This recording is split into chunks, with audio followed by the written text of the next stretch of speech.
Max Carter slammed his fist against his own porch post and let out a breath that tasted like regret. He'd watched that woman drag her trunk through the summer dust for 20 minutes before his conscience finally broke him open. His father used to say, "A man who looks away from suffering isn't a man. He's furniture." Max had spent 3 years trying to prove that wrong.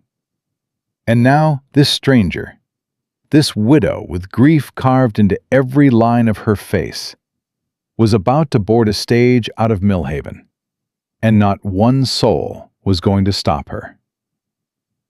If this story already has your heart, hit subscribe and follow it all the way to the end. And drop your city in the comments below. I want to see how far this story travels. The summer of 1878 came to Millhaven, Texas, like a sentence nobody had asked for. Max Carter hadn't slept right in 3 years. That was just a fact. Same as the drought that cracked the creek bed every July. Same as the way folks in town still whispered his father's name like it was something sacred. Jedediah Carter had built the Double C Ranch from nothing but sweat and stubbornness. And when he died, he left Max everything.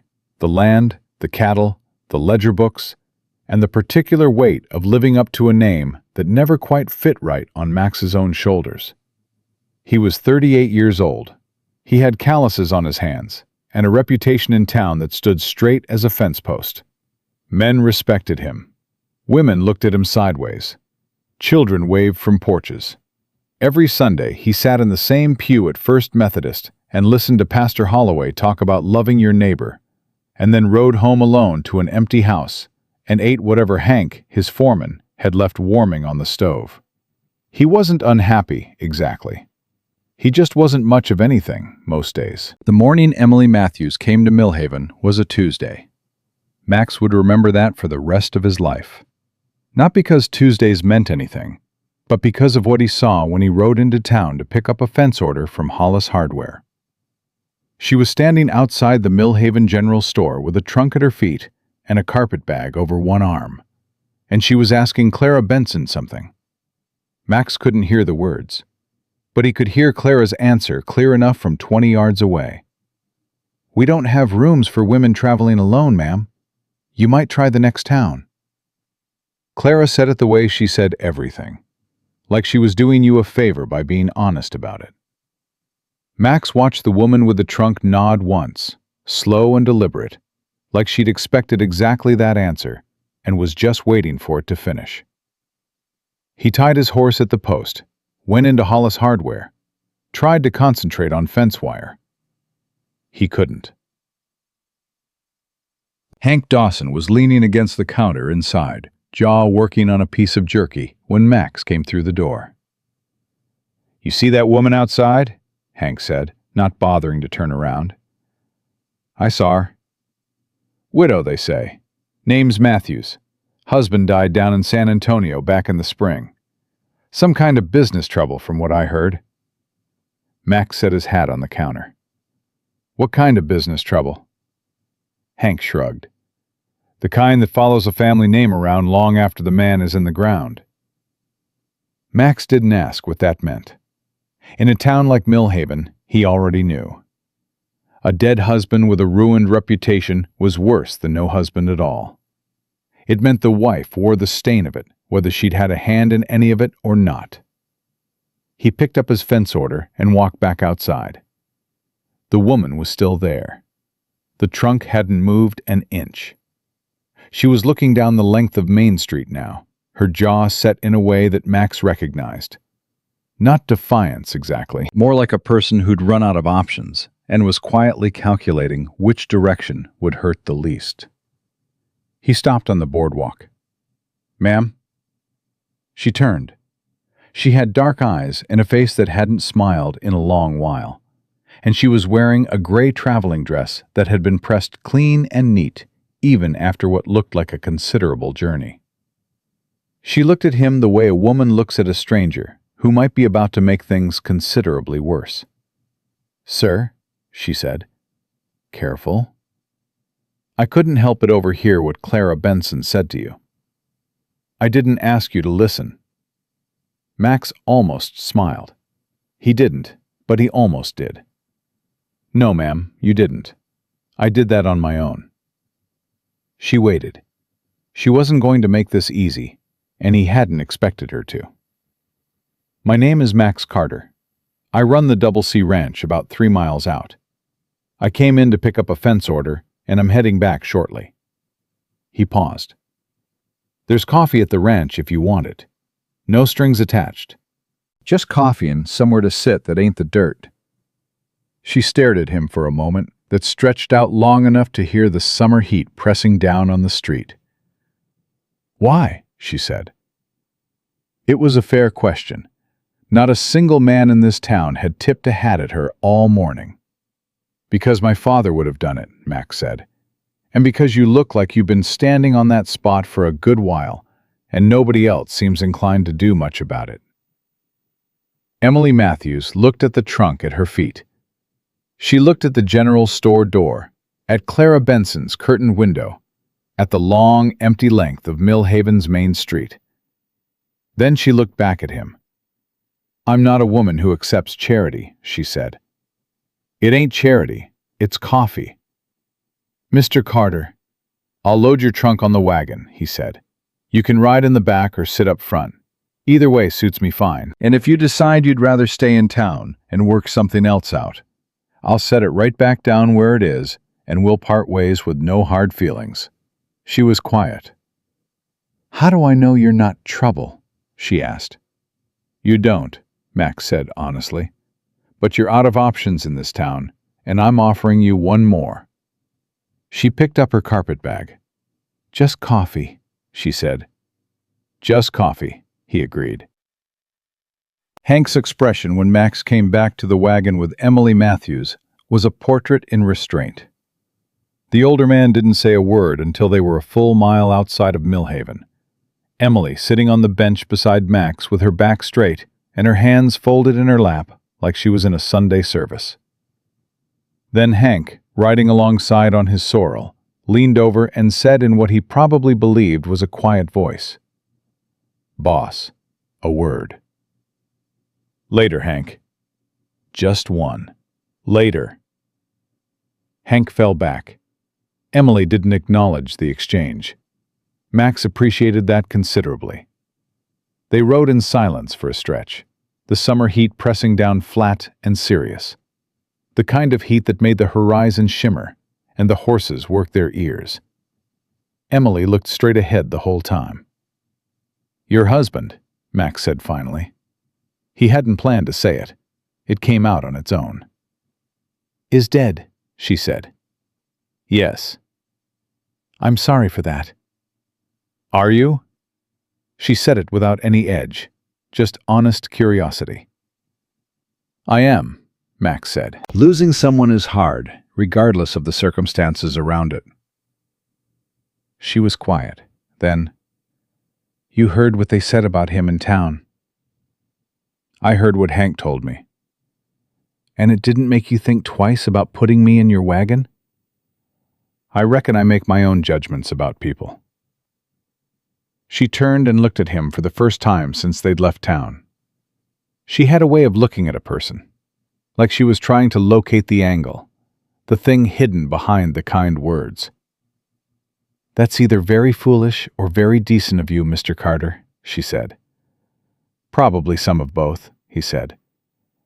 That was when she almost smiled. He caught it at the corner of her mouth before she pulled it back in.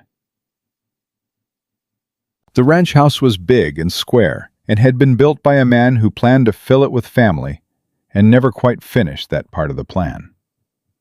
Max had kept it clean, the way his mother taught him. Everything in its place, no clutter, no apology. Emily stood in the front room and looked around at the careful plainness of it, and Max thought he saw something move through her expression. Recognition, maybe, or something closer to grief. You live here alone? She asked. Since my father passed, 3 years ago. No wife? No wife. She set her carpet bag down by the door. I was married for 7 years, she said. It wasn't an answer to anything he'd asked. It was just something she needed to put somewhere. Daniel was a good man, for most of them. Max went to put the coffee on. What happened? He got into business with the wrong people. Land speculation, mostly. Things turned bad fast. She paused. By the time I understood what was happening, our name was already attached to things I never knew a thing about. When he died, the debt came with it, and the reputation. You're not responsible for his choices. No, she said, but a widow wears whatever her husband leaves behind. That's just how it works out here. Max brought 2 cups to the table and sat across from her. She wrapped both hands around hers and looked into it like it might say something useful. What were you planning to do in Millhaven? He asked. I heard there might be work. A laundry, maybe. Some kind of domestic position. She looked up. I'm a good worker. I'm not afraid of hard labor. I just needed a town willing to give me a fair chance at it. And Clara Benson was your first door. 6th, Emily said, flat and quiet. Max sat back in his chair. He thought about that. 6 doors, all shut.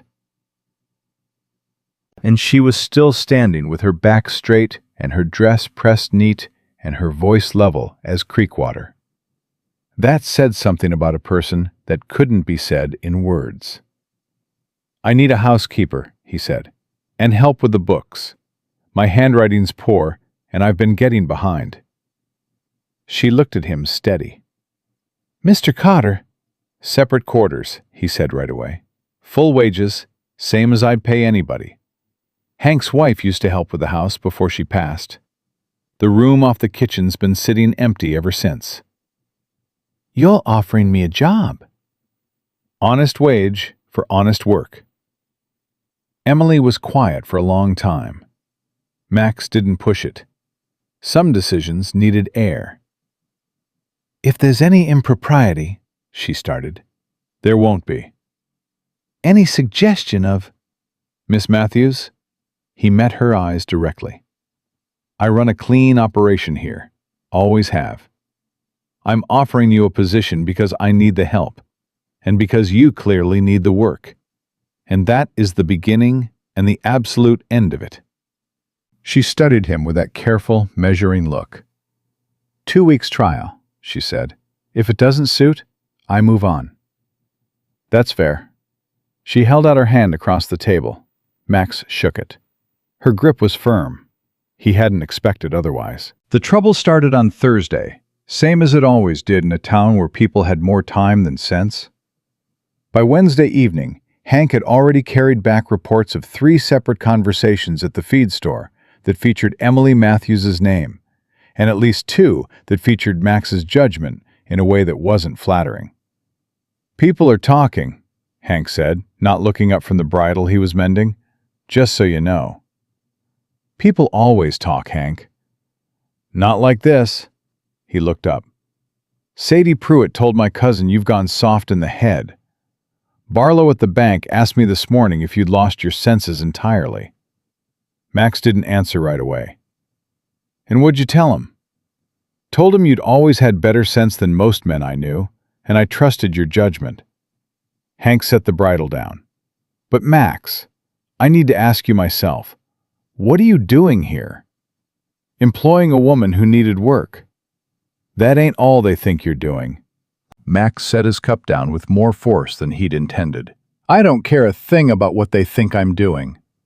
You might have to, Hank said, quietly. Barlow mentioned the Holloway contract. Max went very still. The Holloway contract was the biggest deal the Double C had seen in 4 years. It would carry them through the winter, pay off the improvements on the east pasture, and put enough in reserve that he could breathe easily for the first time in recent memory. Barlow said something specific about the Holloways? He asked. Said they're particular about who they do business with. Said they'd heard things. What things? Hank looked uncomfortable. About a woman living on your property. About her background. Max stood up, walked to the window, looked out at the yard where Emily was moving quick and efficient between the tasks she'd set herself, not wasting a moment the way she did everything. "She ain't done a single wrong thing," he said. "I know that. She's a widow who needed honest work. I know that too. Then is there one person in this town who actually knows her? Who's spoken to her more than 20 seconds? Who has any real reason to think ill of her?" Hank was honest enough not to try to answer that. "No," Max said, "there isn't. Because they won't give her the time of day long enough to find out who she actually is." He turned around. "The Holloway contract is my concern to manage. Emily Matthews stays." Hank nodded once, slow. "Then I'm with you," he said. "Just needed you to know what's heading your way." "I know what's heading my way," Max said. "I've been a carter in this county long enough to know exactly how ugly people can get once they've made up their minds to feel righteous about something." Emily found out on Friday morning, before the sun had gotten high enough to mean business. She came down before dawn, same as always, started the stove, and when Max came into the kitchen, she had coffee poured and the account ledgers open on the table and a look on her face that told him the ground had shifted overnight. "Hank told me," she said, "about the Halloways." Max sat down. "Hank talks too much." "He was trying to be kind. He thought I should know." She kept her eyes on the ledger. "I can leave, Mr. Carter. Today, if you want. I don't want to cost you something like that." "You're not costing me a thing." "I am," she said, "and we both know it." She looked up at last. "I've watched this before. I watched Daniel lose 3 business partners in a single month when the rumors started. I watched decent men step away because they couldn't carry the association. And every one of them was right to do it." Her voice was level, but it was the kind of level that came from practice, from holding something down by sheer force of will. "I'm not worth a contract like that, Mr. Carter." "I'll be the judge of what's worth what," Max said. She flinched, not at the words, and how directly they landed. "That came out wrong," he said right away. "What I mean is, that decision is mine to make, not yours, not Barlow's, not the Halloways. Mine." "You're being stubborn about this." "Probably." "It's going to cost you." "Maybe." He picked up his coffee. "Maybe not. The Halloways care about good cattle. I've got good cattle. We'll see how much a rumor is worth against a full herd." Emily was quiet for a moment. She dropped her eyes back to the ledger. "You have an error in the June column," she said. "Someone added it wrong. You're about $40 short in the calculation." "That'd be my handwriting," Max said. "I'll fix it." "I appreciate that." The stove ticked. The early morning sat heavy and still around the house. "Mr. Carter," Emily said. "Max." She paused at that. Seemed to weigh it. "Max." She said it carefully, like she was learning the shape of it. "Why are you really doing this? And I want the true answer, not the coffee one." He thought about it honestly. He owed her that. "Because my father built this ranch on the belief that a man helps his neighbors," he said. "Because the way this town treated you, before you'd said 10 words to any of them, made me ashamed to live here. Because you're good at the books and the house runs better with you in it, and I'd be a fool to push a woman of your quality out the door because other people can't mind their own affairs." He paused. "And because you shook my hand like you meant it, and I don't meet many people who do." Emily Matthews looked at him for a long moment. Then she turned back to the ledger. "June column corrected by noon," she said. But when she bent back over the pages, Max saw it again, that almost smile pulling at the corner of her mouth. He didn't say a word about it, just drank his coffee and looked out at the summer morning coming in hard and bright over the east pasture, and felt something he hadn't felt in a considerable while. Like he'd done something right. By Saturday evening, that feeling had curdled some. He'd ridden into town for supplies and passed 3 men on Main Street who didn't tip their hats. In Millhaven, a hat tip was currency. Men who kept their hats level were making a statement. Max had received it loud and clear. Inside Aldrich's general store, George Aldrich himself came out from behind the counter, which he never did unless he had something to say that the counter between them would make too comfortable. "Max," he said, "got a minute?" "I've got exactly as many minutes as it takes to fill this order, George." George dropped his voice. "People are concerned. People are always concerned about something. This is different. This woman, the widow. Her name is Emily Matthews," Max said. "She is my housekeeper, and she is doing a fine job. She is welcome to shop in this store the same as any other paying customer." George's jaw tightened up. "Now, Max, I'm not saying she's a bad person. Then what are you saying?" "I'm saying there's a way things are done in this town. A widow with her kind of history, living on a single man's property, working," Max said, "on a single man's property, for wages, in her own separate room, in a situation that is no different from half the domestic arrangements in this county, if you care to actually look at them. People talk. People need to find something better to do with their time," Max said flatly. He looked at his supply list. "I'll take 100 pounds of flour, 40 of sugar, 2 bolts of plain muslin, and whatever you've got in decent coffee. And George," he looked at the man straight, "if Emily Matthews comes into this store and you treat her as anything other than a paying customer with her dignity intact, she'll shop in Abilene, and so will I. Permanently." George went a particular shade of pink that Max suspected would cost him a headache later. "You're making this harder than it has to be," George said. "No," Max said, quiet and final. "You are." He paid for his goods, loaded the wagon, and rode back out under the wide, merciless summer sky. The whole way home he was running numbers he didn't want to run. The Holloway contract, the men who hadn't tipped, how long a ranch could hold against a town that had decided to make a point. It was the kind of calculation that had no comfortable answer at the bottom of it. And underneath all that, quieter than the calculations, something else was running. He thought about Emily at the kitchen table with a ledger open, her pen moving quick and certain. He thought about the way she carried herself, like the world had knocked her down so many times she'd made a plain art of getting back up. He thought about 6 doors, all shut, and her still standing with her dress pressed clean. He'd been alone in that house for 3 years. He hadn't understood until now what that had been costing him. She was on the porch when he pulled the wagon up, which surprised him. Emily wasn't the kind of woman who waited on porches. "You heard," he said, not a question. "Hank told me George kept you a while." Max climbed down and started unloading.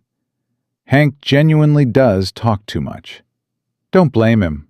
She came off the porch and took one end of the flour sack without being asked. They carried it together into the kitchen. "What did George say?" "What you'd expect." "And what did you say?" "What I meant." She set her end down and stood in the kitchen doorway looking at him. The last of the summer light was coming through the window behind her, catching the lines of her face, the gray that threaded through her hair. There was no performance in her, no practiced softness, no careful arrangement. Just the real thing, worn down honest. "You're going to lose business over me," she said. "I know it." "The Holloway contract, Emily." Her name came out gentle but firm. "I know." She was quiet. "It's not worth it," she said. "I'm not worth—" "Stop saying that." The sharpness in his voice caught them both. He pulled in a breath. "Stop saying that," he said again, quieter. You are worth exactly as much as any other person in this county, and you don't get to make yourself smaller just because other people need you to be."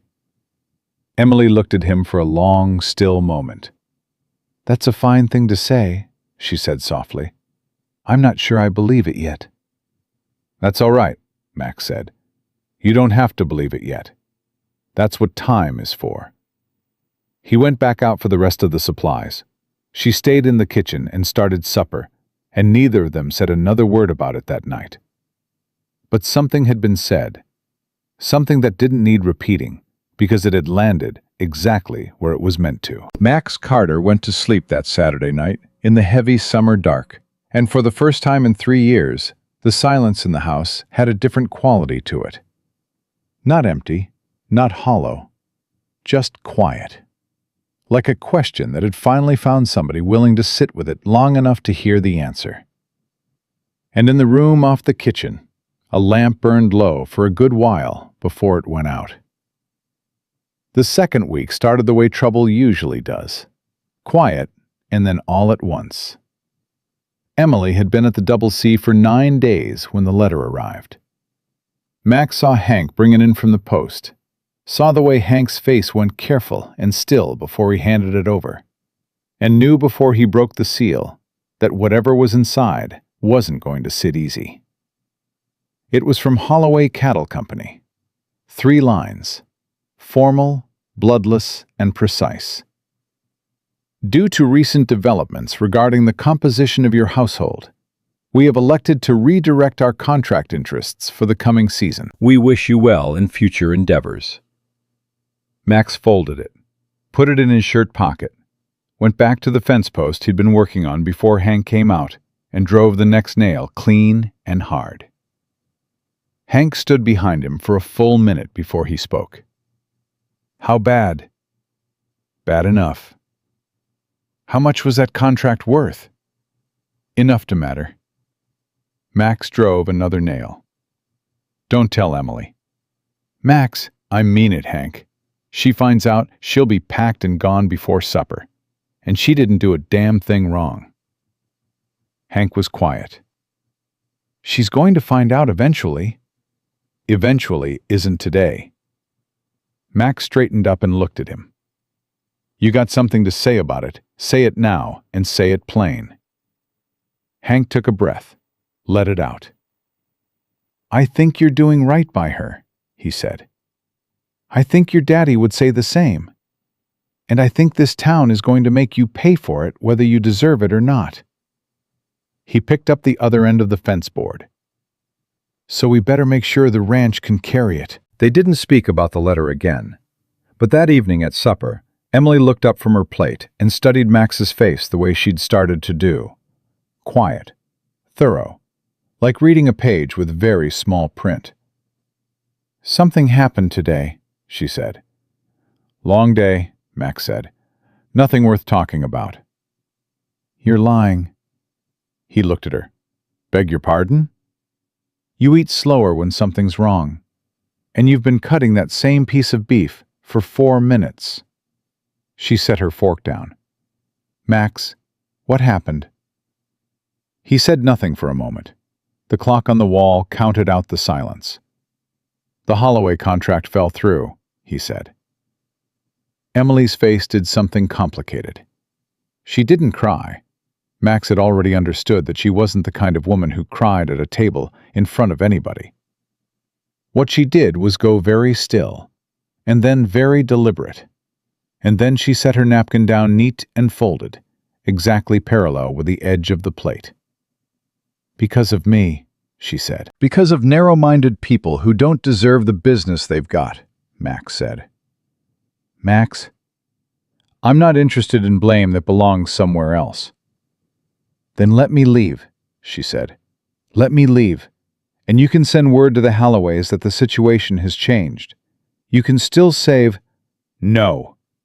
The word landed flat and final. Emily stared at him. "That is not a reasonable—" "No," he said again. "You came here for honest work, and I gave you an honest position, and I intend to honor it. That's the end of the conversation." You cannot afford to be this stubborn. Watch me." She pushed back from the table, stood up, walked 3 steps toward the kitchen door, and then stopped, her back to him, one hand gripping the doorframe. "You have no right to sacrifice something like that for a woman you've known 9 days," she said.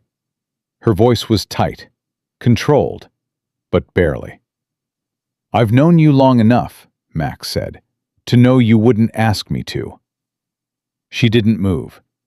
"And I've known you long enough," he said, quieter now, "to know you've had too many things taken from you already. I'm not going to be the next person who makes you feel like you cost more than you're worth." The kitchen was very quiet. The stove ticked. Outside, a nightbird started up and then went silent. Emily turned around. Her eyes were dry and her jaw was set, and she looked at him like he'd just said something in a language she'd stopped believing anyone still spoke. "I'll make back what that contract was worth," she said. "I'll find a way. The books, the accounts. There's waste in this operation. I've already seen it. I can fix it." "Emily, let me do something useful," she said. "Please, let me carry my own weight here. I cannot stand to be a debt." Max looked at her for a long moment. "All right," he said. "Show me what you found." They sat at the table until past 10 o'clock that night with the ledger open between them, her pen moving across the columns, her voice steady and clear as she walked him through every line. She wasn't guessing. She wasn't estimating.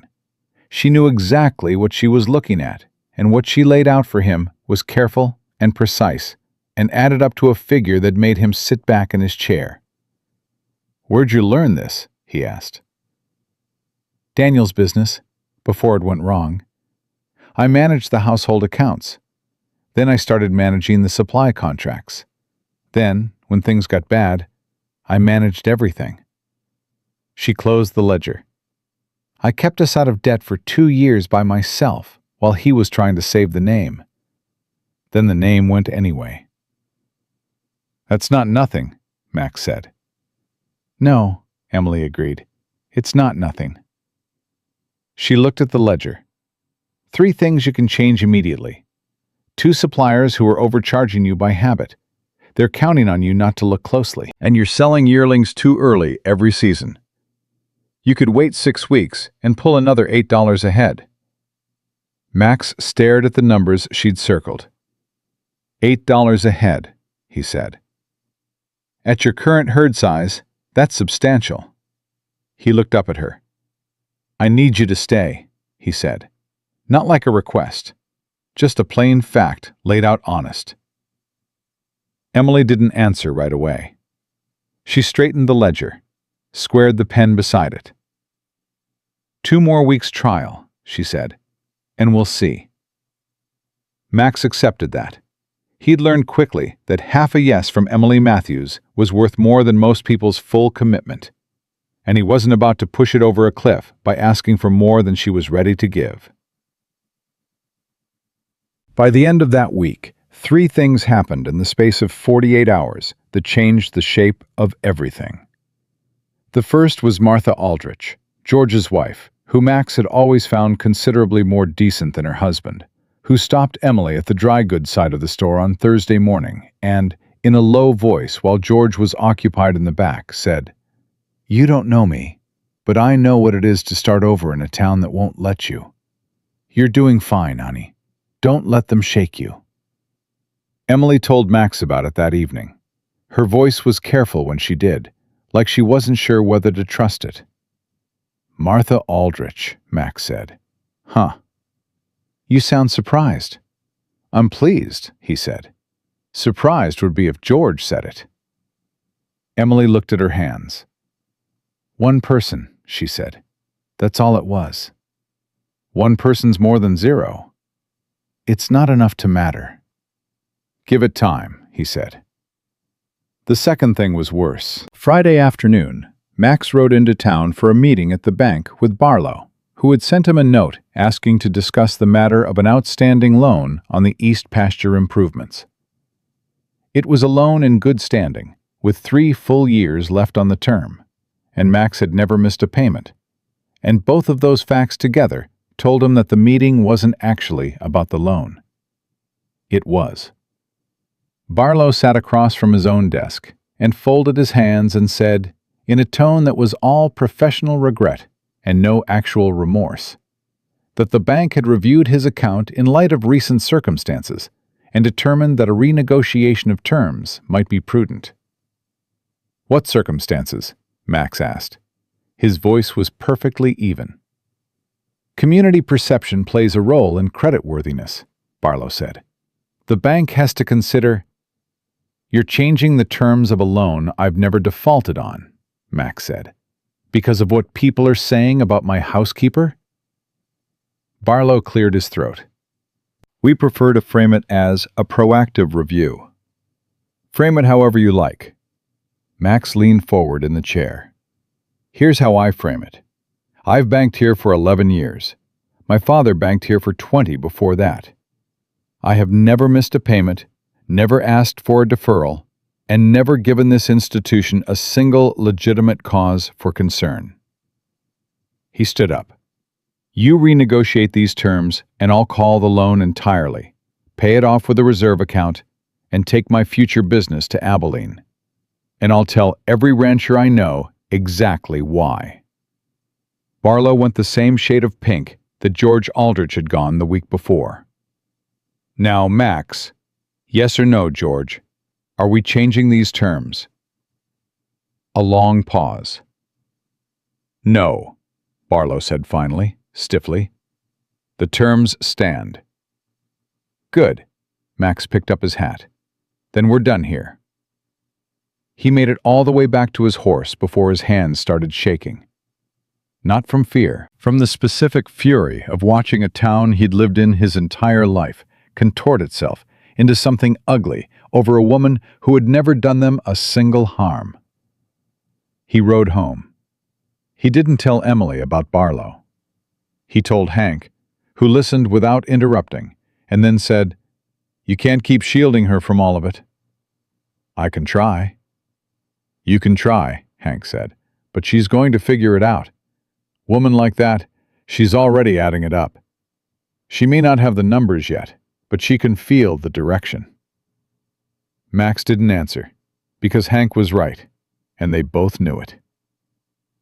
The third thing was the one that broke something open. Saturday morning, Emily went to the church in town for the early service. She'd asked Max if it was all right. He'd said, of course, and meant it, and didn't offer to go with her because he thought she might need the hour to herself, in a place that was supposed to be neutral ground. She came back an hour and a half later, an hour before she was expected, and she walked into the kitchen and started making biscuits without saying a word. Her hands were moving fast. Too fast. The kind of fast that means keeping busy is the only thing between you and something you don't want to feel. Max came in from the yard and looked at her for 1 second and knew. "What happened?" he said. "Nothing." "Emily." "I said nothing, Max." Her hands didn't stop moving. "Which pew did you sit in?" She didn't answer. "Did someone say something to you in the church?" Her jaw tightened. "It wasn't what anyone said," she said, carefully. "It was where everyone moved to. When I came in." She pushed the biscuit dough flat with the heel of her hand. 3 different families shuffled themselves over, like I carried something catching. Max was quiet. "In a church," she said, soft, but with something hard underneath. "Emily, don't." She turned around. Her eyes were dry, and her voice was steady, and that was almost worse than if she'd cried. "Don't tell me it takes time. Don't tell me one person's kindness is a start. Don't tell me they don't know better, because they do know better, and they're choosing this anyway." She pressed her hands flat on the table. "I have been treated badly before. I know what it feels like, and I know how to carry it. But a church, Max. I went to ask for peace in a church, and they moved away from me like I was..." She stopped, pulled in a breath. Like I was nothing. Max crossed the kitchen and stood on the other side of the table from her. He didn't touch her. He knew she didn't want to be touched right now. She wanted to be heard, and those were different things. You are not nothing, he said. You keep saying that. Because it keeps being true. She looked at him across the table, and for the first time since she'd arrived, Emily Matthews looked genuinely tired. Not the tired of hard work, the tired of holding yourself together against something that keeps coming at you in places where you thought you were supposed to be safe. I don't know how much longer I can do this, she said. Quiet, honest. You don't have to do it alone, Max said. You can't fight a whole town.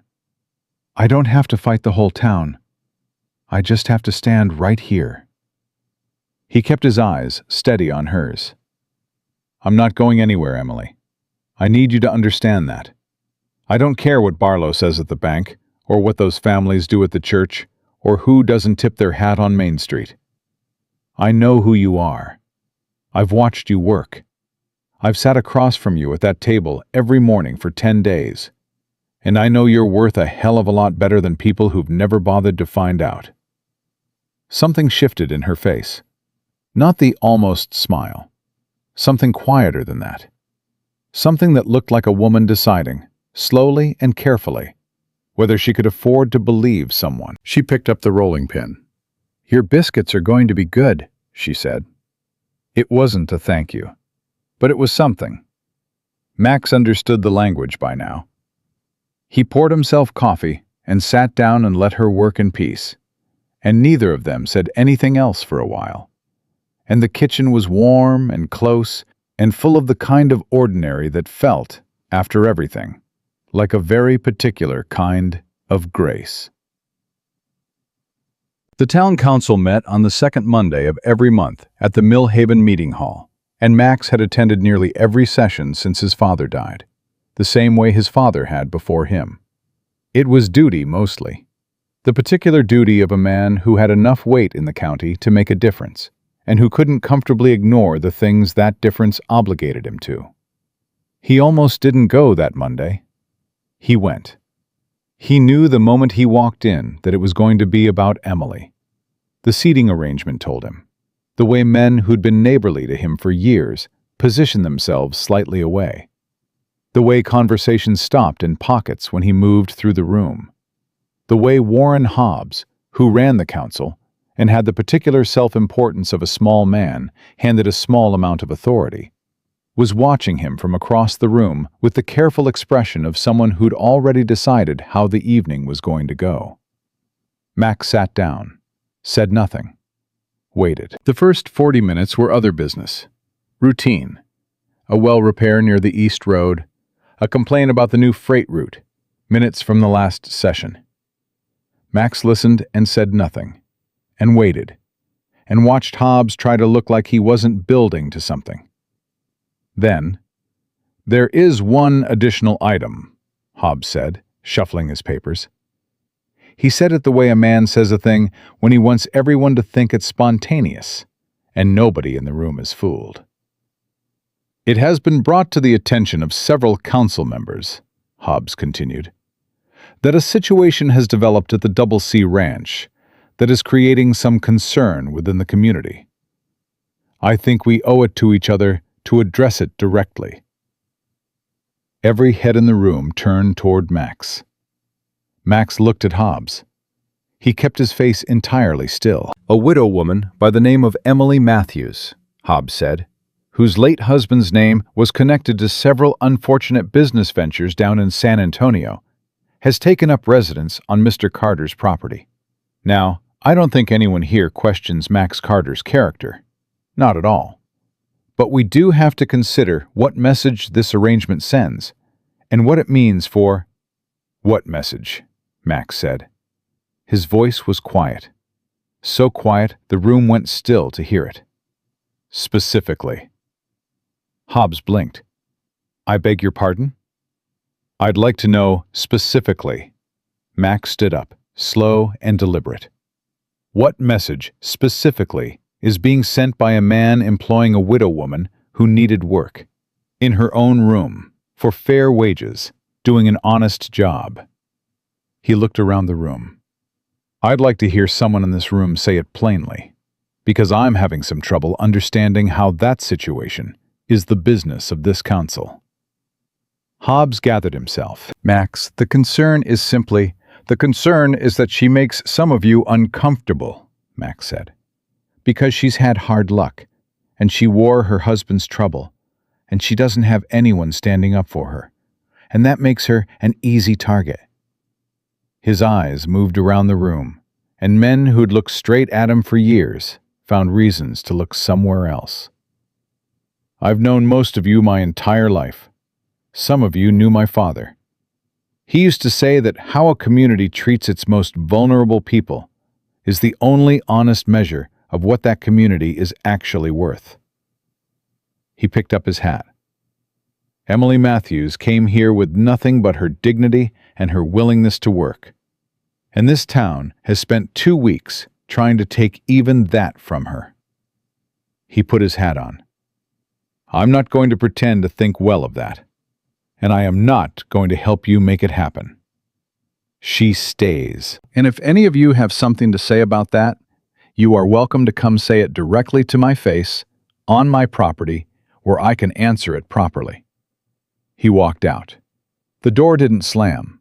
He closed it quiet and level, the way his father had taught him.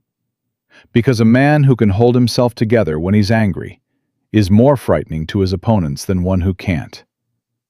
He rode home through the dark, with his jaw set and his hands easy on the reins, and his heart doing something complicated inside his chest.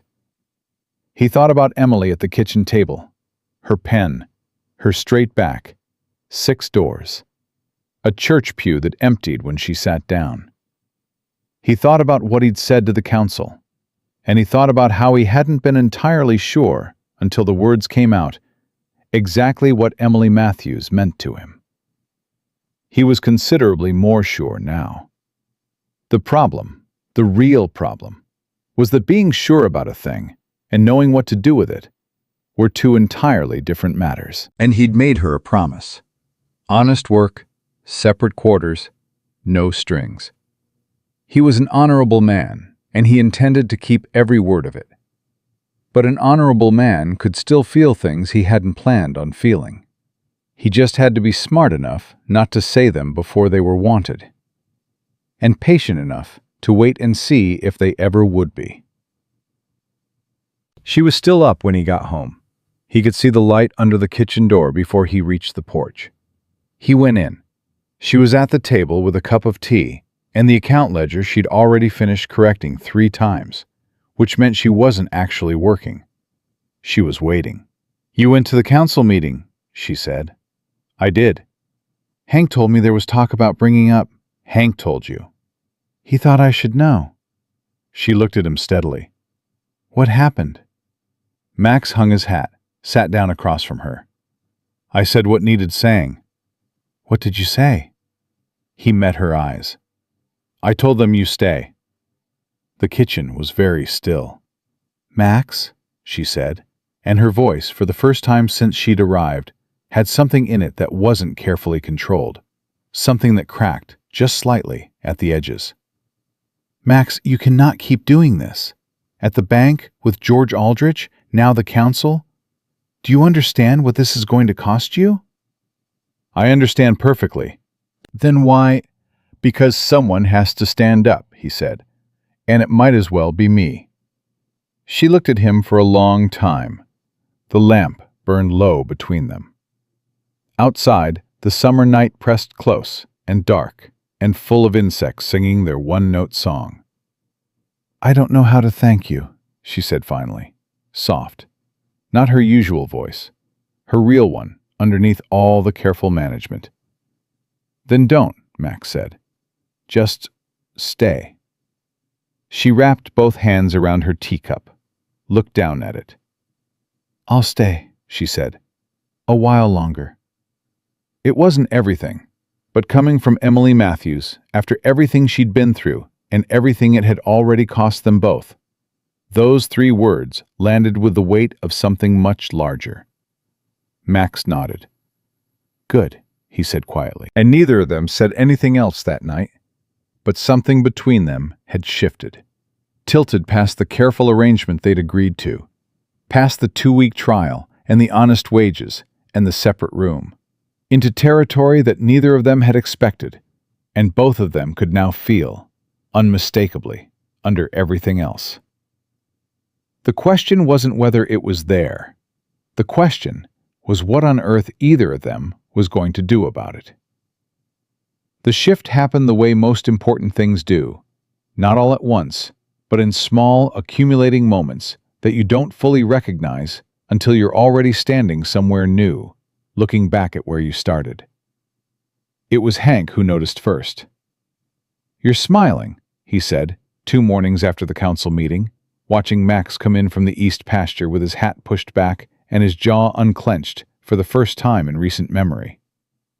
"Am I?" Max said, not a question.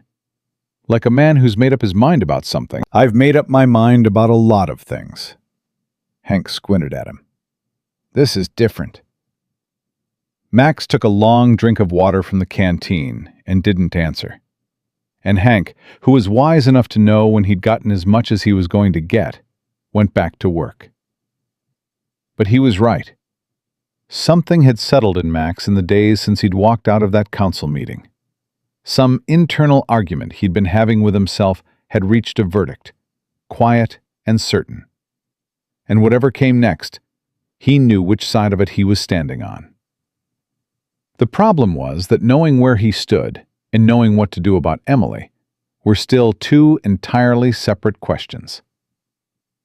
She was careful, professionally careful, the way a woman gets when she's learned that openness leads to exposure, and exposure leads to pain. She laughed sometimes, a short, surprised sound like she hadn't planned on it, when Hank said something ridiculous at dinner, or when the barn cat knocked over Max's coffee cup with spectacular precision. She had opinions about everything from the feed rotation to the way Max organized his saddle room, and she shared them directly, without apology, which he appreciated more than he could easily say. She worked harder than anyone he'd ever employed, and she never once made him feel like it was done to prove something. It was just who she was. But she didn't talk about the future. Not once in 3 weeks had she said anything about what came next. And Max understood, without needing it spelled out, that Emily Matthews had stopped making plans for a future that would include her some time ago, and wasn't yet convinced she was allowed to start again. He was working on that, quietly, one day at a time. What he didn't expect was for the town to force his hand before he was ready. It was Reverend Thomas who came to the ranch on a Wednesday, which surprised Max considerably, because James Thomas was not a man who made house calls, except under significant spiritual duress. Max met him in the yard. Hank made himself scarce with the particular efficiency of a man who wants no involvement in whatever is about to happen. "James," Max said, shaking his hand. "This is unexpected." "I imagine it is." The Reverend looked uncomfortable, in the way of a man carrying a message he didn't write, and isn't sure he agrees with. "I won't take much of your time, Max. May we speak privately? Anything you say to me, you can say in front of my household." The Reverend cleared his throat. "It's about Miss Matthews, actually." "Then she ought to hear it too." Max called toward the house. "Emily!" She came to the porch door, wiping her hands on her apron. She read the Reverend's expression in 1 second flat and went still. "Miss Matthews," Reverend Thomas said, "I want to say first that I personally have no quarrel with you, and what happened at Sunday service, the way some of my congregation behaved, was not in keeping with what I preach. I've said so from the pulpit, and I'll say it again." Emily nodded once, carefully. "Thank you, Reverend." "However," he paused, looked at Max. "Several families have come to me, families who tithe substantially and have been members of this church for decades. They've asked me to Convey their position. What position? Max said. That your arrangement here is causing significant moral concern within the community. That they feel the church cannot remain neutral on the matter of a single woman living on a single man's property, regardless of professional terms. He stopped, looked genuinely pained. They're threatening to leave, Max. 4 families. It would effectively break the congregation. The yard was very quiet. So they want her gone, Max said. They want the situation clarified. James, Max looked at the Reverend steadily. You know me. You knew my father. What would you say to me right now if you were speaking your own mind instead of carrying someone else's water? The Reverend was quiet for a moment. Then, quietly, I'd say that Emily Matthews has done nothing a decent community should judge. And I'd say that some of my congregation has confused respectability with righteousness. And that's a mistake I'll be addressing in my sermons for some time. Good. Max looked toward the porch. Emily hadn't moved. Her face was composed, but her hands were pressed flat against her apron in a way that told him everything. Then I think we understand each other. The Reverend left. Max walked to the porch. Emily stepped back inside, and he followed her into the kitchen, where she immediately went to the stove and started doing something that didn't need doing. 4 families, she said, her back to him. It doesn't matter. It matters to the Reverend. It matters to the people in that congregation who don't have a problem with me, but are going to lose their church community over Emily. He came to stand a few feet behind her. Turn around. She didn't, for a moment.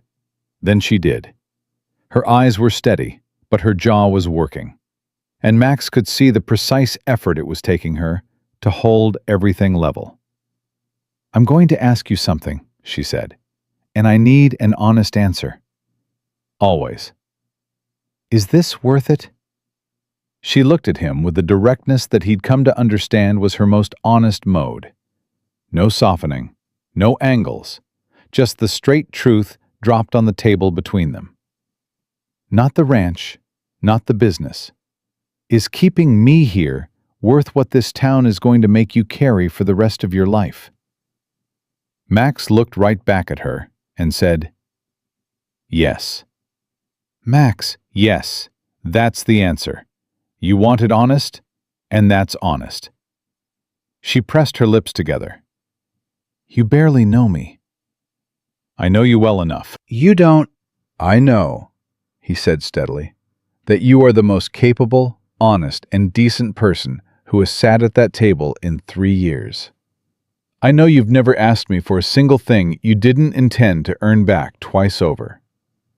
I know you came into this situation with nothing but your word and your work, and you've kept both of them without complaint. And I know that every person in this town who's treated you poorly would be better for knowing you properly. He let that land. So yes, it's worth it. Stop asking me to decide otherwise. The silence between them was different from the usual kind. Charged. Close. Then Emily said, very quietly, You are making it very difficult to keep a professional arrangement, Max Carter. Something shifted in his chest. Is that so? Don't look pleased about it. I'm not. You are. Emily, don't. She turned back to the stove, but not fast enough to hide the color that had come into her face. Don't say anything else right now. I need to think. Take all the time you need, he said. He went back outside. He was, in fact, considerably pleased. He had the sense to keep that entirely to himself. The twist that nobody saw coming arrived on a Thursday morning in the form of a man Max had never met and didn't like the look of from 30 yards out. He was well dressed for the county. Too well dressed, the calculated kind of tailor that was meant to imply money and influence without outright stating it. He rode a horse that cost more than most families in Millhaven made in a year, and he pulled up at the gate of the Double C with the ease of a man accustomed to going where he pleased. Max walked out to meet him before he could come any closer. "Help you?" Max said. "Max Carter?" The man extended his hand from the saddle. "Name's Edmund Grayson. I'm an attorney representing a consortium of land investors out of Dallas." Max shook the hand because not to would have been impolite, and he was raised better than that. But he didn't soften his expression. "What kind of business does a consortium of Dallas land investors have at the Double C?" Grayson smiled. "It was the professional kind, constructed to seem warm and accomplish nothing. Actually, Mr. Carter, my visit concerns a woman currently in your employ, an Emily Matthews, formerly of San Antonio." Everything went still inside Max. Perfectly, dangerously still. "I'd like to speak with her," Grayson said. "A legal matter. Her late husband's estate. Specifically, some outstanding questions about certain property claims he made prior to his death." "What kind of questions?" Grayson looked at him steadily. "That's a conversation I need to have with Mrs. Matthews directly." "Then you'll have it with me present," Max said, flat. "Or not at all." Grayson studied him for a moment, made some internal calculation. "As you wish," he said. Emily came onto the porch when she saw Max walking back toward the house with a stranger in tow, and Max watched her face move through recognition. She knew this man, or knew the type. And what he saw in her expression was the very specific dread of someone who thought they'd outrun something and has just discovered they haven't. She stepped off the porch, stood her ground. "Mr. Grayson," she said. She recognized him. That alone made Max's jaw tighten. "Mrs. Matthews," Grayson was smooth. "It's been some time." "What do you want?" "Straight to business. Good." He folded his hands. "Your husband purchased a parcel of land in Callahan County in the spring of 1876. As part of the consortium's ongoing activity, we need to establish clear title to that parcel. There are some documents your husband signed that may require your signature as the surviving spouse to formalize." Emily looked at him the way she'd looked at Max the first day he'd spoken to her, locating the angle, finding what was hidden. "Daniel never owned land in Callahan County," she said. "The deed suggests otherwise. Daniel barely owned land in Bexar County by the end," she said. "I kept the books, Mr. Grayson. I know exactly what he bought, and what he sold, and what he lost. There is no Callahan County parcel." Grayson reached inside his jacket and produced a folded document. "I have the deed here, with your husband's signature." Emily took it, read it again. Her face went through something that Max couldn't entirely interpret. Not confusion, but something closer to cold recognition of exactly how she was being played. She handed it back. "That signature is a forgery," she said, calm and flat as creekstone. Grayson blinked, just slightly. "Mrs. Matthews, that's a significant—" "I know my husband's signature better than any living person," she said. "I've read 10,000 documents he signed. That is not it." She looked at Grayson directly. "What is actually in Callahan County that your consortium wants, Mr. Grayson?" A pause. A small one, but Max caught it. "I'm not sure I understand the question," Grayson said. "You came here with a forged deed and a legal manner, and you expected a widow woman with no resources and no standing to sign whatever you put in front of her." Her voice was perfectly level. "What are you actually after?" Grayson looked at Max, then back at Emily. The professional warmth was gone, replaced by something considerably more calculating. "Mrs. Matthews, your cooperation would be in your considerable interest." "Is that a threat?" Max said. It's a practical observation. It sounds like a threat on my property. Max stepped forward, just enough. I'll tell you what I observe. Practically, you came here with a forged document to pressure a woman with no representation into signing something she doesn't owe you. And you did it in front of a witness. He looked at Grayson without any warmth at all. I'd encourage you to ride back the way you came and explain to your consortium in Dallas that Mrs. Matthews is not without resources or standing, and that any further contact with her on this matter is going to involve a conversation with my lawyer in Abilene, who I'll be writing to today. Grayson looked at him for a long moment. You're making an enemy of significant people, Mr. Carter, he said. I've made enemies before, Max said. Usually means I was doing something right. Grayson tucked the deed back inside his jacket, looked at Emily one more time with an expression that was meant to be casual and wasn't. We'll be in touch, Mrs. Matthews. Don't bother, she said. He rode out. Emily stood watching until he was through the gate and down the road. Then her knees buckled, just slightly, just a fraction, and Max caught her arm before she registered that he'd moved. I'm fine, she said immediately. You went white, he said.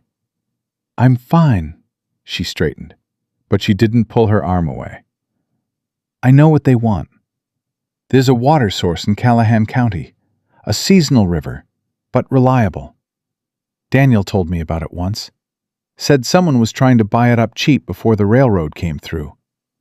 He wouldn't touch it because the deal was dirty. She pressed her hand to her mouth for 1 second. They couldn't get it through him. So now they're trying to get it through me, with a forged signature on a deed that would give them legal grounds to claim the water rights. Max was very still. If you'd signed it, he said slowly, I'd have been party to something fraudulent. They'd have what they wanted, and I'd have no recourse. She looked at him. And I would have signed it, Max, if I hadn't kept Daniel's books, if I hadn't known every inch of what he actually owned. Her voice went quiet. They picked me because they thought I was exactly what this town thinks I am. A woman with nothing and no one who'd do what she was told to survive. Something moved through Max that was older and harder than anger. I'm writing to Abilene today, he said. Max, a lawyer costs... I'm writing today. He released her arm. And Emily, you need to know that whatever is in those documents, whatever they claim Daniel signed, we can fight it. You have a witness to what happened here today, and you have a man willing to stand with you in a courthouse if it comes to that. She looked at him, and for the first time since she'd arrived in Millhaven, with her trunk and her carpet bag and her 6 closed doors, Emily Matthews looked not quite so alone. Why? She said. The same word she'd asked that very first day, but it meant something entirely different now. Max knew she knew the answer. He said it anyway. Because that's what you do for people who matter to you, he said. She looked at him for a long, careful moment. Then she said, Write the letter, and went inside. He wrote it, sent Hank to town with it that same afternoon. What neither of them counted on was how fast Grayson's visit traveled through Millhaven. By Friday morning, the story had mutated in the way small-town stories always do.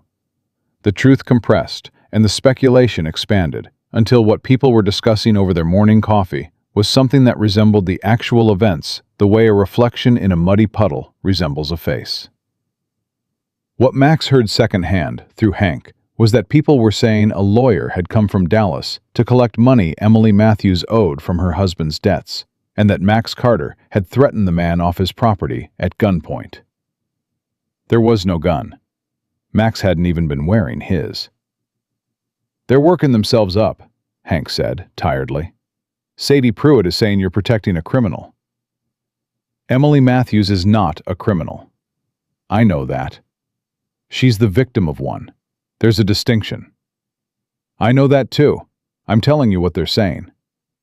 Max sat with that for a moment. Then, what's Warren Hobbs saying? Hank looked uncomfortable. Hobbs called a special session of the council for Monday evening. Max went very still. A special session, he said.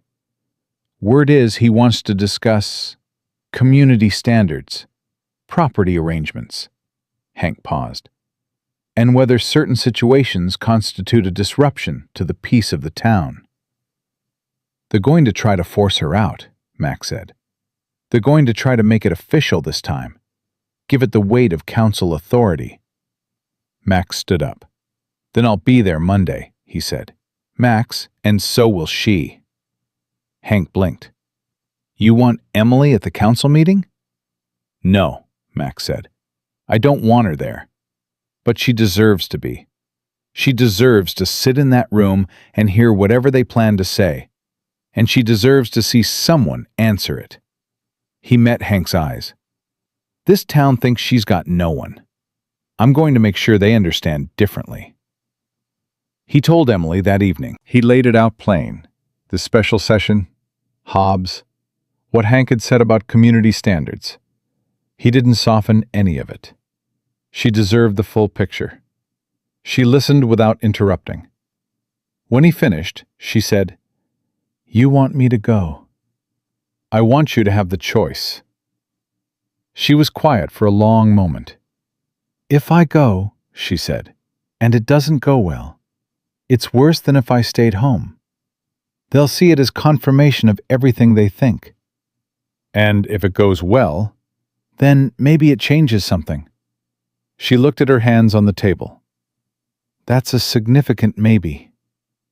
It is, Max said. Another silence.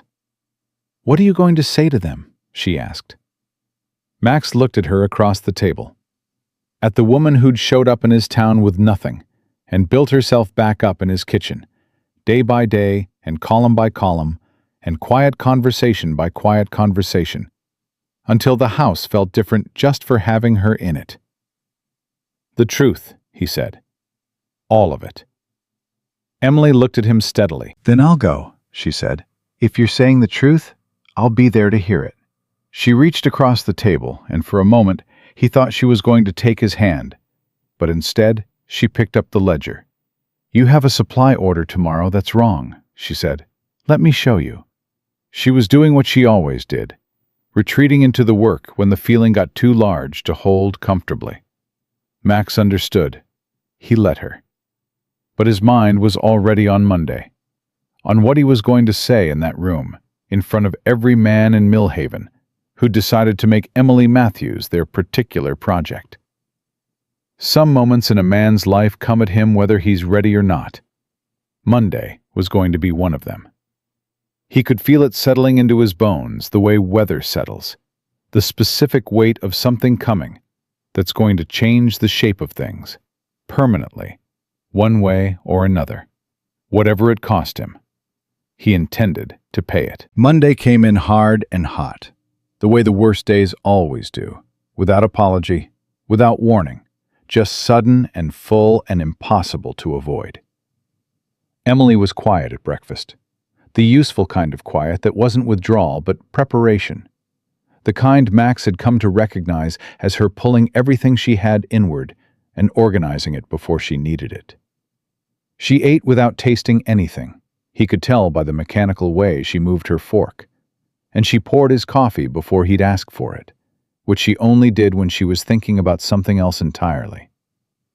He didn't push her. Hank came in before the sun was fully up and sat at the corner of the table and drank his coffee without a word, because Hank was a man who understood that some mornings required silence more than company. The three of them sat in the kitchen together in the early heat and the quiet, and it felt, to Max, like the stillness before something breaks open. He thought about what he was going to say. He'd been thinking about it all weekend, and he still didn't have it in ordered sentences, which was unusual for him. Max Carter was not a man who struggled to say what he meant. But this was different. This wasn't a business dispute, or a council disagreement about road repairs. This was going to be the moment where everything he'd done for the past 3 weeks either held its ground or didn't. And he needed it to be true. Not smart, not strategic. True. "You don't have to say anything yourself," he told Emily when she stood up to clear the plates. "You can sit and let me handle it." She looked at him over her shoulder. "I've been handling things my whole life, Max." "I know. I just haven't always had anyone standing next to me while I did it." She set the plates in the basin. "That's different from letting someone do it for me." "Fair," he said.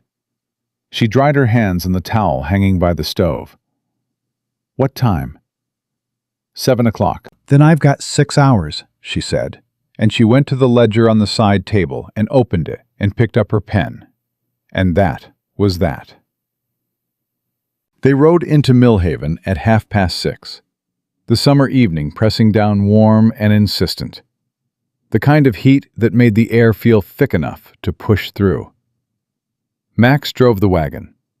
Emily sat beside him on the bench, with her hands in her lap and her back straight, and her expression composed into the particular steadiness that he'd come to understand was not coldness, but armor. Hank rode behind them. He hadn't been asked. He'd simply saddled up and fallen into position. And when Max had looked back at him, Hank had said, "I've got nothing better to do this evening," which was the most Hank way possible of saying he wasn't going to let them face it alone. The meeting hall was already 3/4 full when they arrived, which told Max that Hobbs had made sure word spread considerably further than the council membership. This wasn't a council meeting anymore. This was a town event, and people had come the way people come to things they expect to be interesting, with their opinions already settled and their faces arranged accordingly. The conversation in the room stopped in patches as Max and Emily came through the door. Not all at once, in waves, the way silence moves through a crowd when something enters that changes the air. Emily walked in beside him without hesitating. He felt her arm brush his once, briefly, before she separated slightly, and they took their seats. She in the front row, he just behind her. Hank, a solid presence at the end of the row. Steady as fence posts, both of them. Warren Hobbs stood at the front of the room behind a table that gave him the temporary authority of a man in charge of a meeting and nothing more. He looked at Max when they entered, and his expression did something complicated.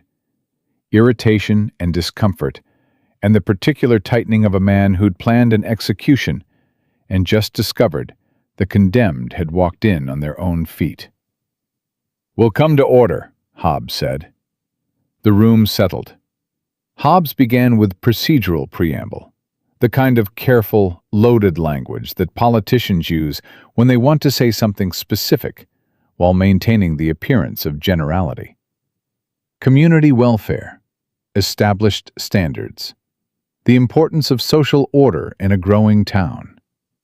He talked for 4 minutes without once saying Emily's name, and every word of it was about her, and everyone in the room knew it.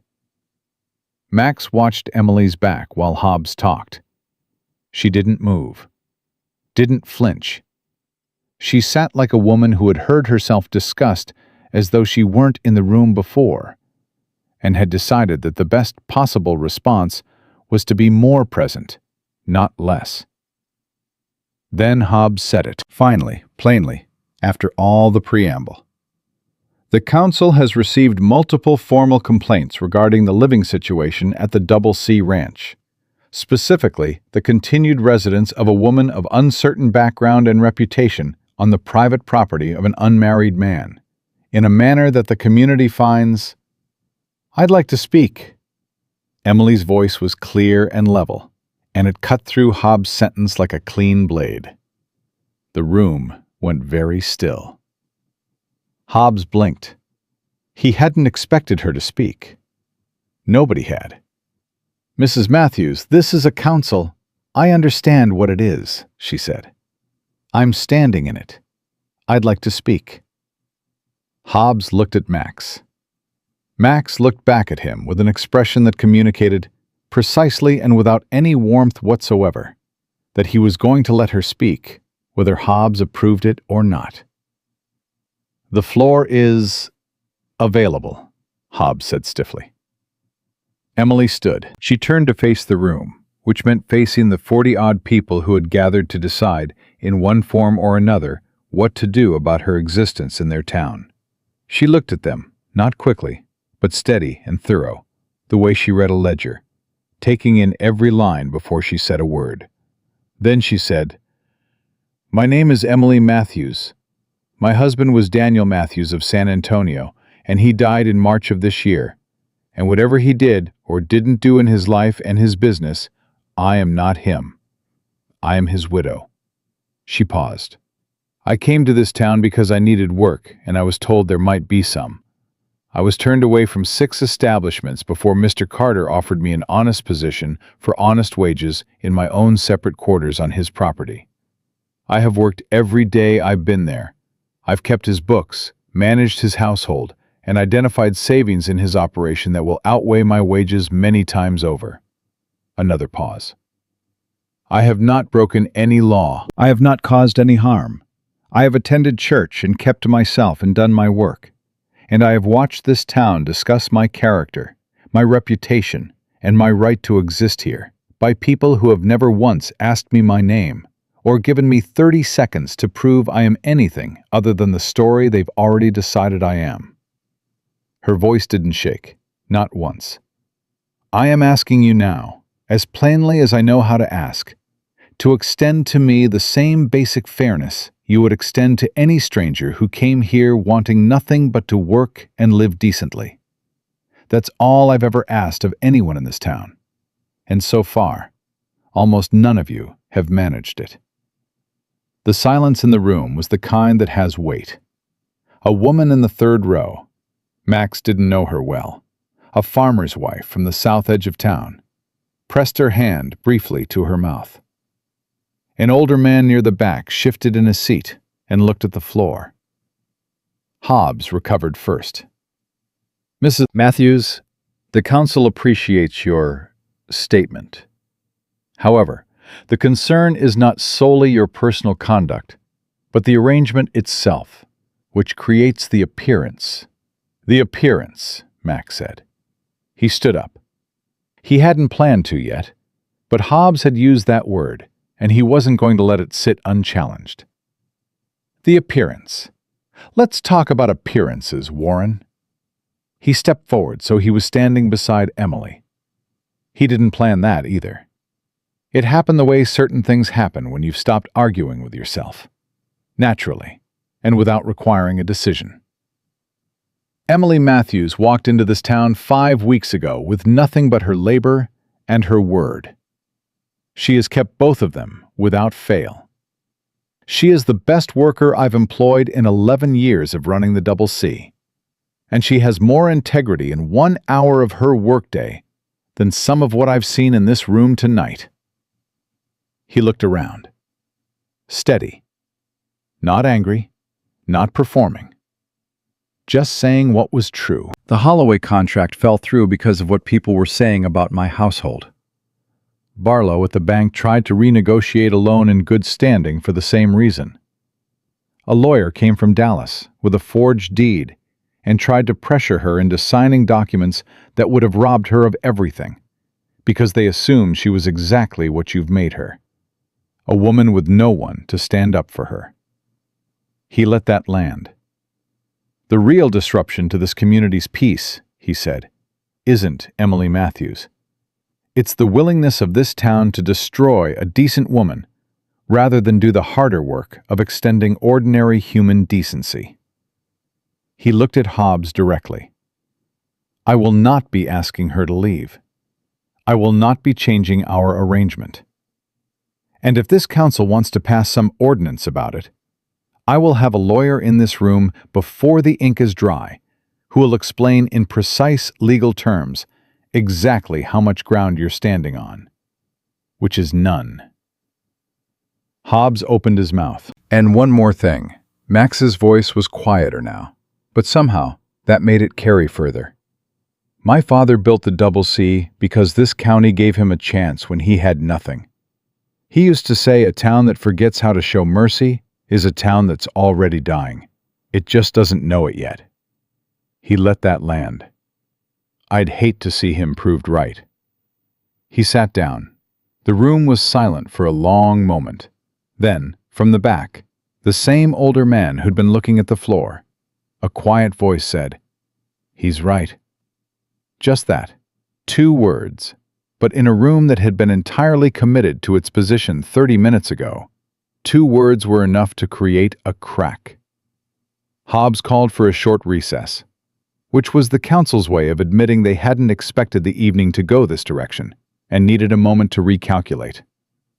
Emily sat back down. Her back was still straight. She stared forward. Then, very quietly, barely above a breath, "Thank you." Max said nothing. He'd meant every word, and he didn't need thanking for it. But he felt her hand brush the back of his. Just for 1 second. Just the lightest contact, there and gone before he could respond to it. And he sat very still and felt that small thing radiate outward like light. The twist nobody in Millhaven had prepared for arrived during the recess, from the very last direction anyone expected. George Aldrich stood up, not to support Hobbs, to stand in the center of the room with his hat in his hands and the look of a man who'd been living with something uncomfortable for a while and had finally gotten tired enough of the discomfort to do something about it. "I'd like to say something before we continue," George said. He had the room's attention simply because George Aldrich was a man who rarely said things at public meetings that weren't about commerce. "I've known Max Carter since he was 12 years old," George said. "And I treated him poorly over this. And I treated Mrs. Matthews poorly. And I'm not comfortable with that." He turned the hat in his hands. "My wife Martha told me I was being a coward about it. She was right." He looked at Emily directly. "Mrs. Matthews, I'd like to apologize for how you were received in my store. You're welcome to shop there any time, and I'll make sure anyone who works for me understands that." The room shifted. Then Martha Aldrich, who was seated 4 rows back, said clearly, "About time, George." A ripple of something, not quite laughter, not quite relief, but something in between, moved through the room. Just slightly. Just enough. It was enough. Warren Hobbs looked at his notes, looked at the room, made the calculation of a man who recognizes when the wind has changed and isn't ready to stand in front of it alone. "The council will take the matter under advisement and revisit as circumstances develop." Which meant nothing was going to happen tonight. And in Millhaven, nothing happening tonight usually meant nothing happening at all. Max let out a breath he hadn't fully acknowledged he'd been holding. He looked at Emily. She was looking at George Aldrich with an expression he'd never seen on her before. Not quite softness, not quite surprise, but something that was reaching toward both of them without quite landing yet. "You all right?" he said quietly. "I don't know what I am," she said honestly. "That's a reasonable place to be." She almost smiled. The real one, the one he'd been waiting for since that first day. It didn't quite get there, but it was closer than he'd ever seen it. They rode home in the dark, the 3 of them. Emily and Max on the bench, Hank trailing behind. And nobody said much of anything for the first mile. The summer night had cooled to something bearable, and the stars were out in the full western manner, and the horses moved in their steady, familiar rhythm. Then Emily said, "George Aldrich surprised me." "Surprised me too," Max said. "Martha didn't surprise me," Emily said. "Martha I'd already taken the measure of." "Smart woman, Martha." "She is." Emily looked up at the stars for a moment. "People are more complicated than their worst moments, I suppose. And less than their best ones." She turned her head and looked at him. "That was generous. What you said in there, it was accurate. Max, her voice was quiet and direct, and he recognized that particular quality. She was about to say something she'd been holding for a while. What you said about me mattering to you. She paused. I need you to tell me whether that was for the room or whether that was true. He kept his eyes on the road ahead. You know me well enough by now to know I don't say things for rooms. She was quiet. Every word was true, he said. Another silence, but not an empty one. I haven't let myself matter to anyone in a very long time, she said. It's not a comfortable feeling. No, Max agreed. I reckon it isn't.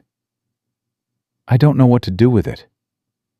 You don't have to do anything with it tonight, he said. She looked at him for a moment longer, then turned her face forward again. But she didn't move further away on the bench. If anything, she was a fraction closer, and that fraction was its own kind of answer. What happened in the 3 days after the council meeting was slow, and then fast, and then irreversible. Slow.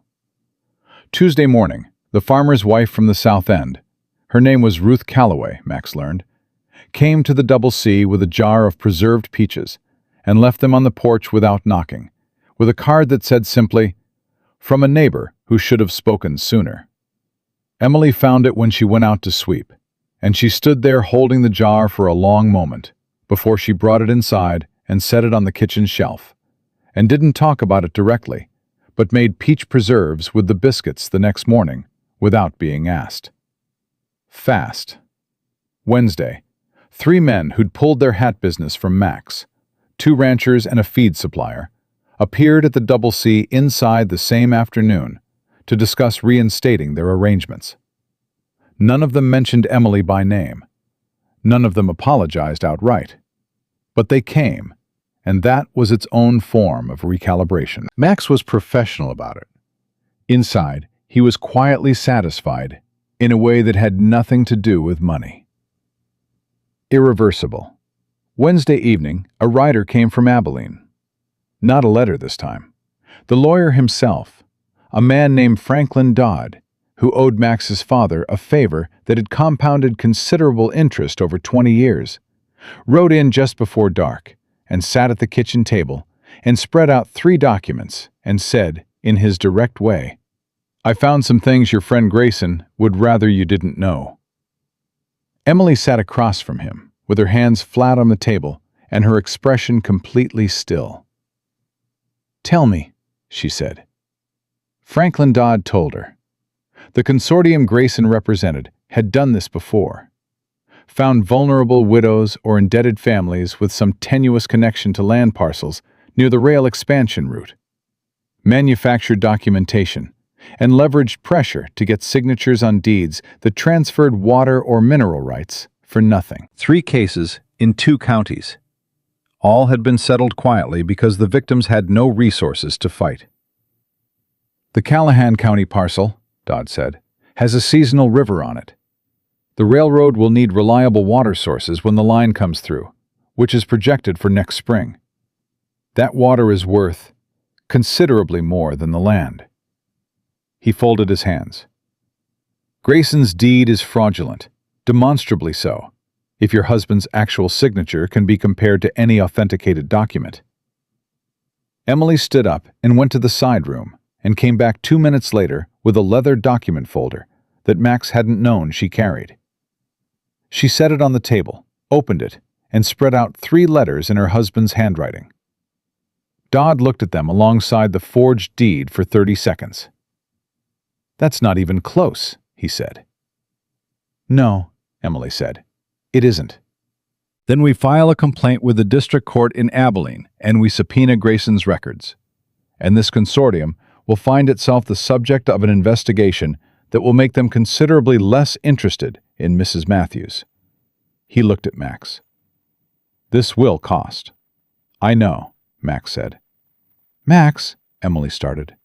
"Emily, You cannot keep paying for— Yes, he said, quietly and finally. I can. He looked at her across the table. And I will. Because this is right, and because you deserve someone in your corner who isn't going to add up what it costs before they decide whether you're worth it. Emily looked at him. Dodd looked at his documents and found them suddenly very interesting. You're a stubborn man, Emily said. I've been told, he said. She turned back to Dodd. File the complaint, she said. Dodd nodded, collected his papers, and went to the room Hank had set up for him for the night. Hank materialized from somewhere, poured himself coffee, said, Well then, to no one in particular, and went back out to the barn. Max and Emily were alone in the kitchen. She stood at the table, both hands resting on it, looking at the space where the documents had been. He waited. He'd learned by now that she came to things in her own time, and there was no use in hurrying her. When Daniel died, she said finally, I thought that was the end of the chapter where I got to be somebody who mattered to people. I thought that was used up. She looked up at him. I've been operating like a woman with nothing left to lose because it felt safer than hoping I was wrong about that. Max said nothing. He could feel where this was going, and he wasn't going to interrupt it. I might be wrong about that, she said, quiet and precise, and clearly costing her something to say. I think you are, he said. She took a breath. I'm not ready to say more than that yet. I'm not asking for more than that yet, Max said. She looked at him, and something in her face settled. Not softened exactly, but settled. Like a door that had been held at a certain tension for a long time, finally allowed to ease off the pressure. Not open, but no longer straining against itself. Okay, she said. Okay, he agreed. She gathered the empty cups from the table. He banked the fire in the stove. They moved around the kitchen in the easy way of two people who'd gotten used to each other's presence without discussing it. And it was ordinary, and it was domestic, and it was, Max thought, possibly the best thing he'd felt since his father died. She paused at the door to the side room. Max, she said. Yeah? Whatever this is. She didn't gesture, didn't clarify, just those words, naming the unnamed thing between them. I don't want it to go away. He looked at her across the warm kitchen with the low fire and the summer dark pressing at the windows. It's not going anywhere, he said. She nodded once, the same deliberate single nod she'd given Clara Benson the first day. But this one was different. This one was made of something completely different. She went to bed. Max stood in the kitchen for a while, in the quiet and the warmth. He thought about what she'd said. I don't want it to go away. He thought that was, from Emily Matthews, pretty close to everything. He thought his father would have liked her considerably. He thought the East Pasture needed work in the morning, and the supply order needed reviewing, and Dodd was going to need breakfast before he rode back to Abilene. And all of that was true, and all of it would happen. And underneath all of it was this solid, quiet, very certain thing that had taken root in the Double C kitchen without anyone planting it deliberately. Max Carter blew out the lamp and went to bed. And for the first time in a long time, he was already thinking about tomorrow. Franklin Dodd left before sunrise on Thursday, with Emily's documents in his saddlebag and a list of names that would make Edmund Grayson's consortium considerably less comfortable before the month was out. He shook Max's hand at the gate and said, "This one's clean. You've got a strong case." Then he looked at Emily and said, "Mrs. Matthews, your husband may not have been much of a businessman at the end, but he married someone with considerably more spine than he deserved." He tipped his hat and rode out before Emily could decide whether to be offended or grateful, and she stood watching him go with her arms crossed, and an expression that landed somewhere between the two. "He meant it as a compliment," Max said. "I know he did," she said. "That's what's irritating about it." Max almost laughed. Caught it just in time. They went in for breakfast, and the morning moved the way mornings at the Double C had settled into moving. Coffee, the ledger, Hank appearing at the back door with whatever the day's first problem was. Emily managing 3 things at once without making it look like effort. It was ordinary. It was the good kind of ordinary that people spend entire lives looking for, and most of them never find. But Max felt the weight of something unfinished sitting under all of it. He'd told her it wasn't going anywhere. She'd said she didn't want it to go away. And both of those things were true, and neither of them had moved an inch past that moment. And Max was a patient man, but he was not a passive one, and he'd been thinking since Wednesday night about what came next, and what he was willing to say out loud, and what it would cost both of them if he said it wrong. Hank appeared at the door at 7:30, with his coffee cup and a look on his face that Max recognized as the prelude to information he'd rather not have. "What?" Max said. "Grayson's back," Hank said. The kitchen went very quiet. Emily set her cup down. She didn't look at Hank. She looked at the table, and Max could see her recalibrating, pulling everything inward, reorganizing, the way she always did before something hard. "He's in town," Hank continued. "Showed up last night. He was at the hotel this morning asking questions. Bobby at the livery told me." "What kind of questions?" Max said. "About you, about the ranch, about how much legal trouble a man's willing to go to for a woman he's not married to." Hank looked at Emily directly. "Those were his words, ma'am, not mine." Emily looked up. Her jaw was set. "He's testing how far the support goes," she said, matter-of-factly. "He wants to know if last night was real or theater." "Then we show him it's real," Max said. "Max, Dodd filed the papers yesterday evening before he left town. They're already in the district court system. Grayson's got nothing." Max stood up. "The only thing he can do now is try to rattle you into thinking you don't have ground to stand on. He wants you scared enough to fold before the court date." She looked at him. "I know that," she said, perfectly steady. "I'm not scared of Edmund Grayson." "Good." "I'm concerned," she said, "about what he's going to do to your reputation before this is finished. He's not going to go quietly. Men like that never do." She pressed her hands flat on the table. "He's going to make things worse for you in this town before they get better. And you've already given up more than you should have." "That's my problem to manage," Max said. "It's also mine," she said, "because I'm the reason." "Emily, no." Her voice was quiet, but it had iron in it. "No, Max. I need you to hear me. I am not willing to keep watching you lose things on my account and say nothing about it. That's not a partnership. That's just me taking from you." She met his eyes. "I want to know what I can do. Specifically, what can I do right now that moves this forward instead of just enduring it?" Max looked at her. Thought about it honestly, the way she deserved. "Come to town with me," he said. She blinked. "Right now?" "Right now. Not hiding at the ranch, not waiting for it to resolve itself. Come to town and walk Main Street, and go into George Aldrich's store and buy whatever we need, same as any other household. And let Grayson see from whatever window he's watching from that neither one of us is rattled."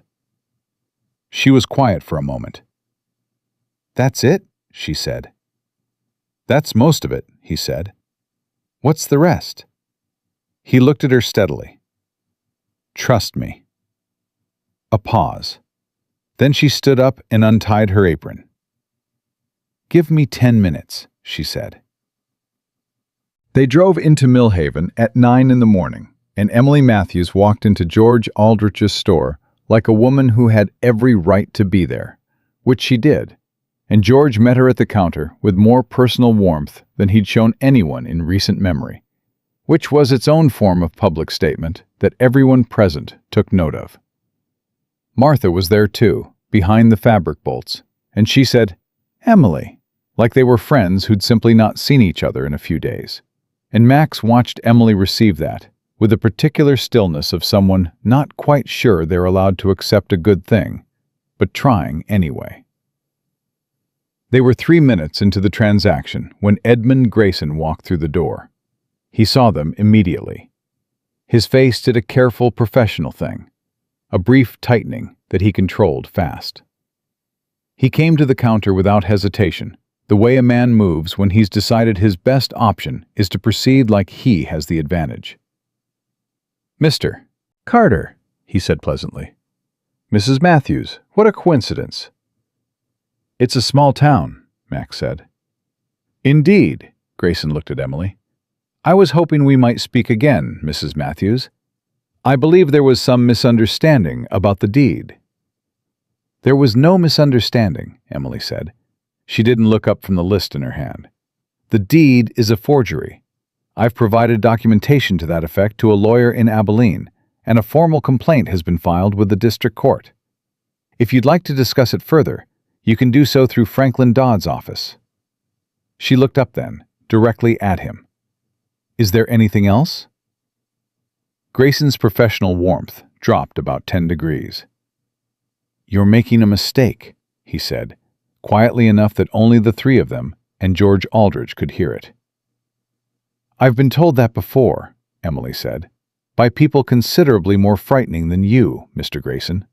It's never yet turned out to be true." Grayson looked at Max. "You're putting yourself in the middle of a legal matter that has nothing to do with you." "She's my concern," Max said simply. "That makes it my business." Something moved through Grayson's expression, a recalibration, an internal concession. He recognized a closed door when he stood in front of one. "I'll be in touch through the appropriate channels," he said. "You do that," Max said. Grayson left. George Aldridge let out a breath that he'd clearly been holding since the man walked in. "Good Lord," he said quietly, to no one in particular. Emily set her list on the counter. "I'll take 2 pounds of coffee, 1 of sugar, and whatever you have in good thread." Her voice was perfectly even. "And thank you, George, for this morning and for last night." George straightened up. "Don't mention it," he said. And he meant it both ways. The walk back to the wagon was the first time Max saw Millhaven look at Emily Matthews differently. It wasn't dramatic. It wasn't a crowd parting or applause or any of the theatrical things that stories sometimes pretend happen in real life. It was Ruth Calloway crossing from the other side of the street to say good morning. It was the hardware man, old Pete Hollis, tipping his hat, actually tipping it, as they passed. It was 2 women outside the milliner's who'd spent 3 weeks studying their shoes whenever Emily came near, today meeting her eyes when she nodded.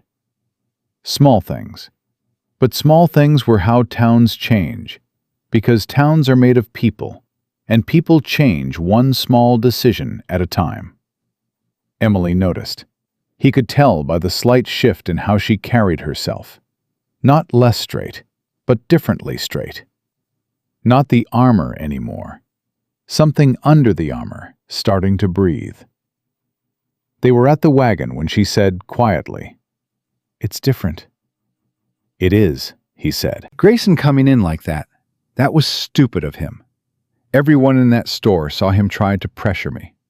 "Small towns run on what people see with their own eyes," Max said. "He handed you something today without knowing it." She looked at the main street for a moment, at the ordinary business of a summer morning in Millhaven. "Do you think it holds?" she asked. "When the next thing happens, and the next one, do you think this town has actually changed or just adjusted for now?" "I think George Aldridge apologized in public," Max said. "I think Ruth Calloway left peaches on the porch. I think Reverend Thomas preached about it from the pulpit." He looked at her. Towns change slow, but they change, and when they do, they don't usually change back.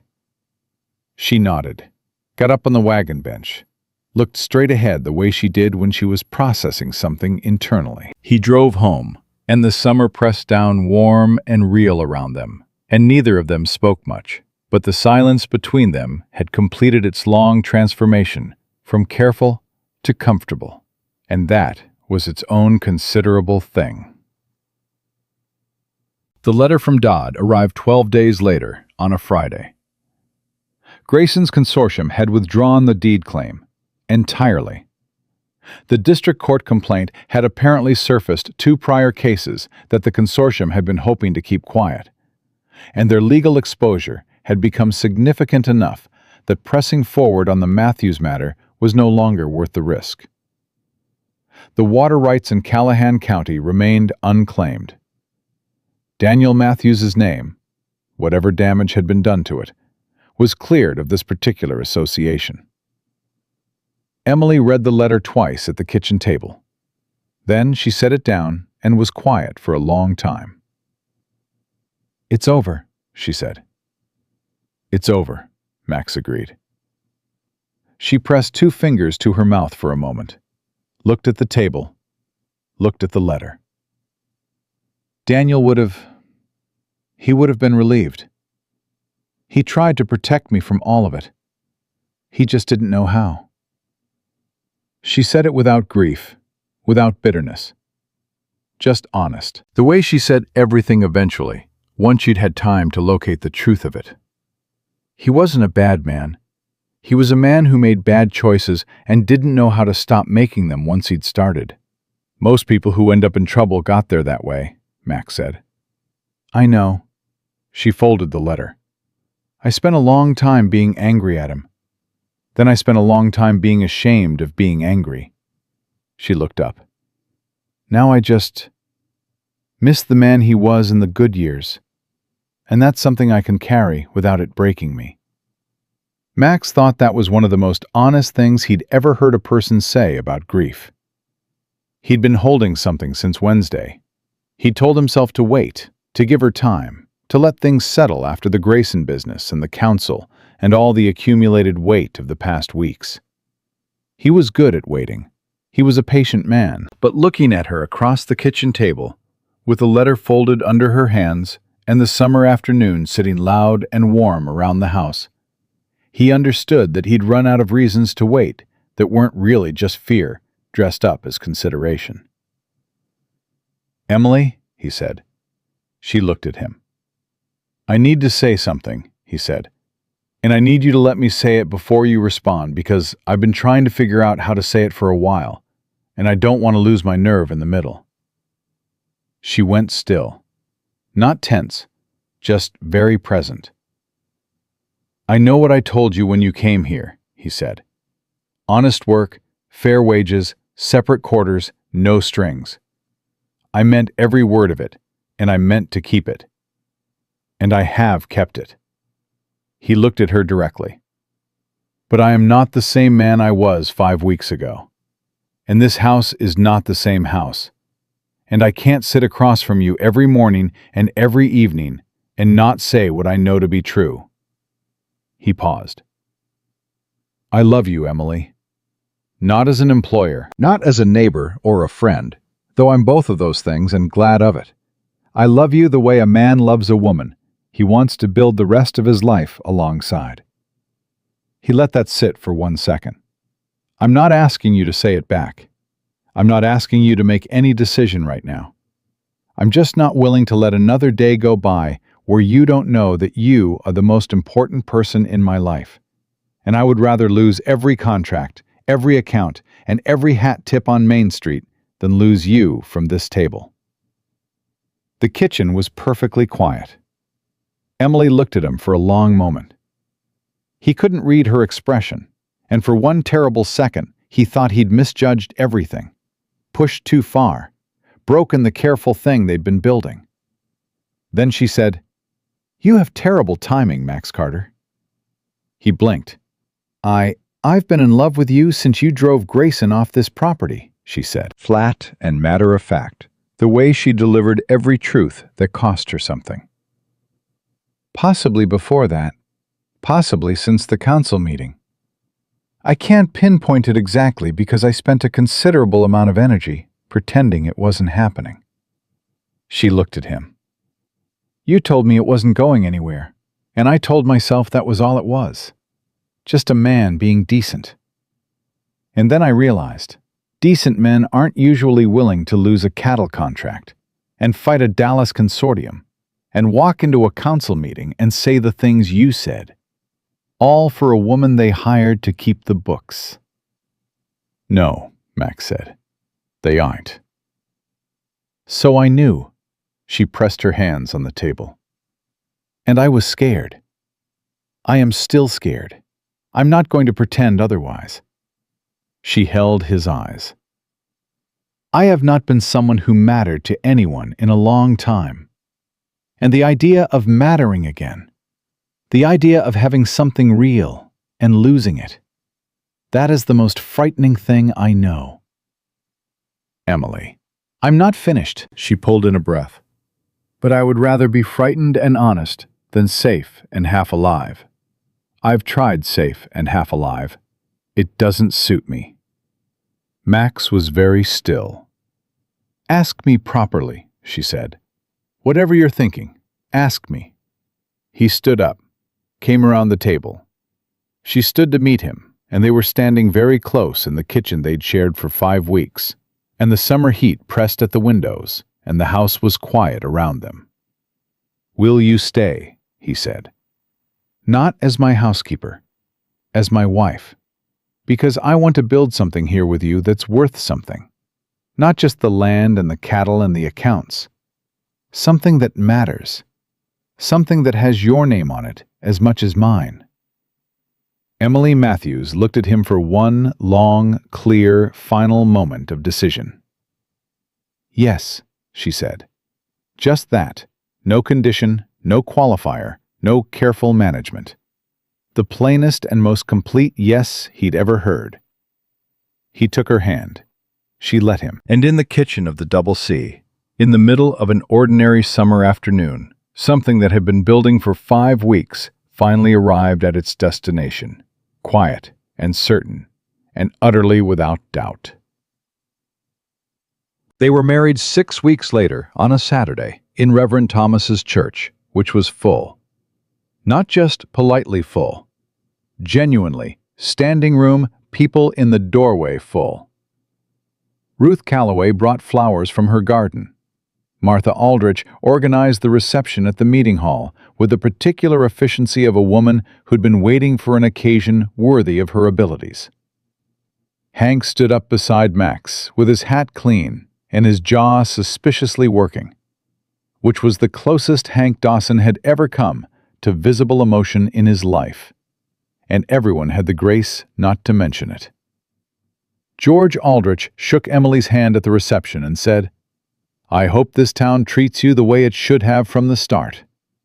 And Emily said, It's getting better, which was gracious and accurate, and more than he deserved. 3 of the 4 families who'd threatened to leave the congregation came to the wedding. The 4th sent a letter of congratulations 2 weeks later, which Emily read and folded and put in the ledger folder alongside Daniel's letters, because she was not a woman who discarded things that had taken effort. Grayson's consortium sent no correspondence whatsoever, which was the most satisfying communication they could have offered. Dodd sent a note that said simply, Well done on both counts. Max pinned it to the barn door until weather took it. What changed in Millhaven after that happened in the slow, real way that actual change happens?